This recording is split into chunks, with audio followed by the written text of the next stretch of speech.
Bon les gars, j'étais obligé de revenir à froid sur cette annonce de la DNCG par rapport à Lyon, qui valide la rétrogradation de Lyon en Ligue 2 pour la saison prochaine. Pourquoi c'est plus intéressant de revenir à froid sur cette annonce? Parce que ça permet de mieux prendre du recul et de mieux évaluer les choses, sachant qu'aussi que j'ai pu voir d'autres avis, comme l'avis de Romain Molina, où ce sont des personnes, des journalistes plus aguerris sur le sujet, et ça te permet de mieux voir la globalité des choses et de, et de mieux comprendre les choses, on va dire. Même si en réalité, t'as pas plus d'infos que ça par rapport à la DNCG, car eux, ils t'ont dit, bim, nous, on valide euh, la menace de la Ligue 2 pour Lyon, mais sans détail. T'as toujours pas le pourquoi, du comment, les détails de qu'est-ce qui, qu'est-ce qui fait que Textor t'a pas convaincu, etc. et tout. Soi-disant, on va les avoir vendredi. Ça aussi, je trouve ça un peu bizarre. Après, on va pas plus s'étaler dessus. Mais en tout cas, ce qu'il faut comprendre, c'est que pour moi, déjà, tu as trois fautifs euh, de cette mascarade au sein de l'Olympique Lyonnais. Pour moi, le premier fautif, c'est Textor, forcément.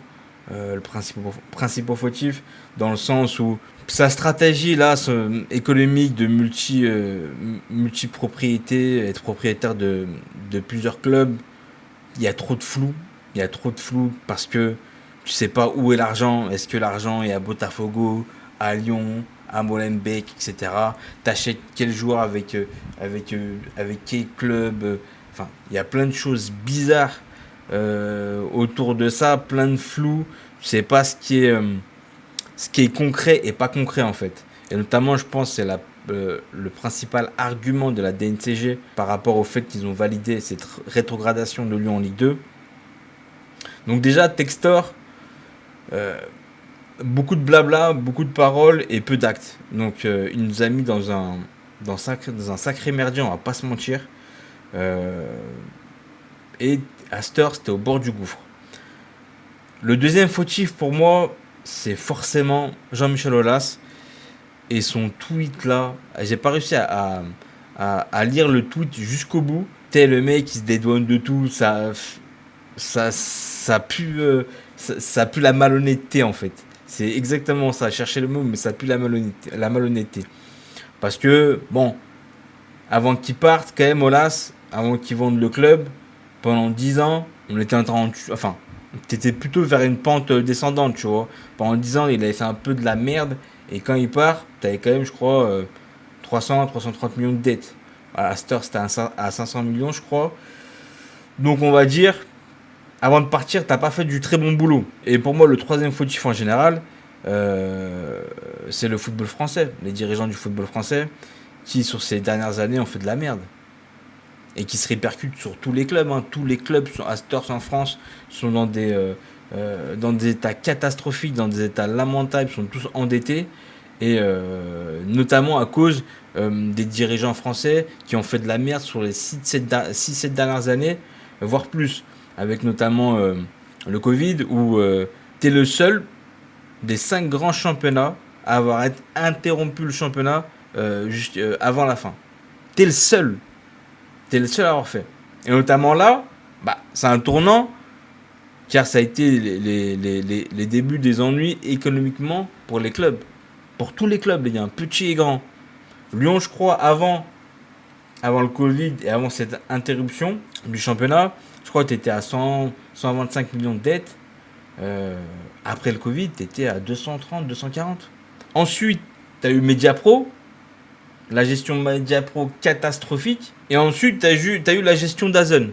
Donc, zéro net droit TV, pas d'argent, Walou pendant je sais pas combien de temps. Forcément, les gars, ça a mis les clubs en danger, économiquement parlant, et notamment l'Olympique Lyonnais. Après, c'est vrai que Textor, bon, c'était la cerise sur le gâteau, les mecs. Hein. C'était la cerise sur le gâteau.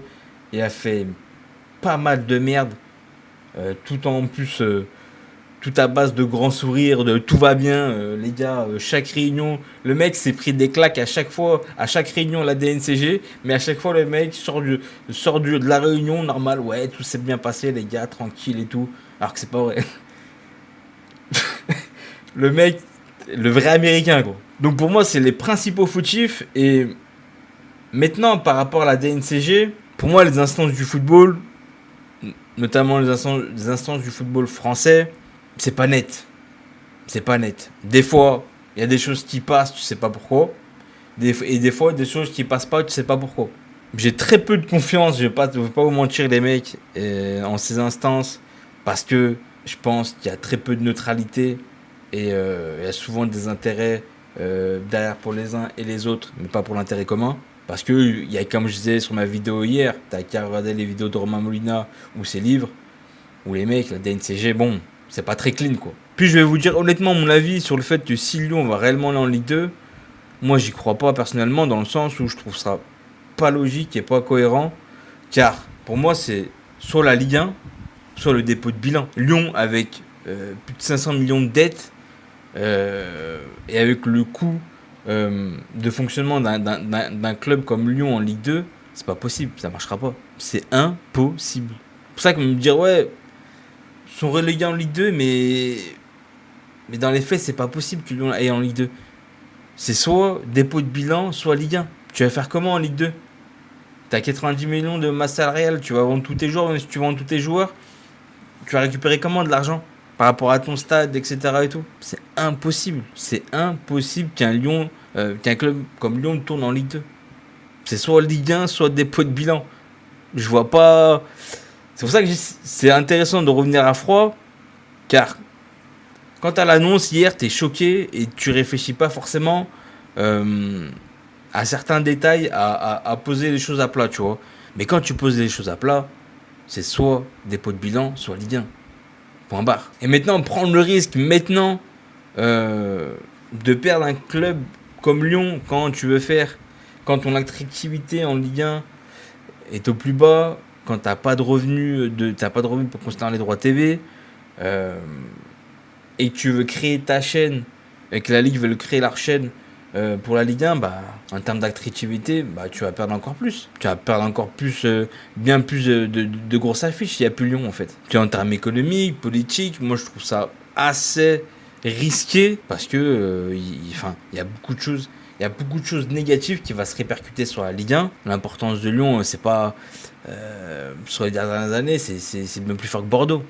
C'est ça qu'on ne peut pas comparer. Je vois certains comparer au club de Bordeaux, c'est pas comparable. Moi, je vois, honnêtement, hein, c'est mon avis, les gars, mais je vois mal Lyon ne pas rester en Ligue 1. Je vois mal.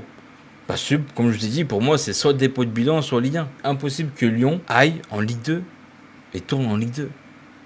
C'est impossible. Maintenant, est-ce que ça penche plus vers un dépôt de bilan qu'une Ligue 1? Moi, je pense qu'on est plus sur une Ligue 1. Mais après, je sais pas, ça peut aller aussi vers le dépôt de bilan et c'est la fin, les gars. On va pas se mentir, hein, ce serait vraiment.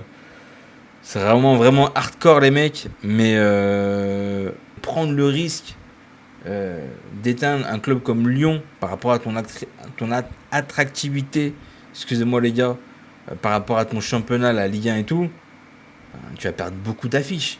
Donc forcément beaucoup d'argent. Je sais pas. Honnêtement, moi je suis un peu perdu parce qu'on n'a pas plus d'infos aussi que ça. On sait pas, il faut avoir tel argent en plus pour que Lyon reste en Ligue 1. On n'a pas eu plus de détails de la part de la DNCG. Il faut attendre jusqu'à vendredi, ça aussi c'est assez incroyable. Donc avec les infos qu'on a, à froid, pour moi c'est plus logique que. Je sais pas s'ils vont prendre le risque d'éteindre Lyon comme ça, avec tout ce que ça peut avoir comme répercussion derrière. Après, ça peut aussi aller vers le dépôt de bilan, je sais pas. Dites-moi vous ce que vous en pensez dans les commentaires, dans l'espace commentaire comme d'habitude. N'oubliez pas de vous abonner les gars, on est bientôt 1000 sur la chaîne. Et je vous en remercie énormément pour ceux qui le font. Et nous on se dit à la prochaine. Hein. Ciao.